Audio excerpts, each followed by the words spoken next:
քիչ սափրված լինելը, սրտի կանելը ձեզ ոչ ավտորիտար կամ ժողովրդավար չի սարքում, ժողովուրդ։ Այո, ժամանակները զարգացել են, 21-րդ դարն է, գուցե դուք Սադամ Հուսեյնի տեսք չունեք, այո, 37 թվի համեմատ մենք համացանց ունենք, բայց դուք դրանից ավելի ժողովրդավար չեք դարձել։ Էդվարդ Աղաջանյան, հմեկը այլևս մենաշնորհ չունի, մարդը կարա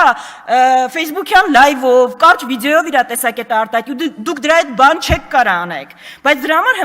հմեկով արցախցիների խոսակցությունը կոշիկի մասին ներկայացնում եք կաշառքի մասին խոսակցություն, ու ավտորիտար լինելու մասին ոչ թե սրտի կանելը, տենց ակուրատի հագնվելը վկայում ավտորիտար լինել կամ չլինելու, այլ վկայում է իշխանության ամբողջական կենտրոնացումը մի ուժի ձեռքին, վկայում է ԲԴԽ նախագահին մեկ SMS-ով հեռացնելը, վկայում է այլակարծությունը երկրում ամեն կերպ ճշտելը, թե չկարեք գաք հարյուրավոր սրտիկներ անեք, դրանից ոչ մի բան չի փոխվում, հա նոր տիպի բան է ավտորիտարիզմը ձերը, բրենդինգը ավելի լավն է, բայց էությունը դրանից չի փոխվում։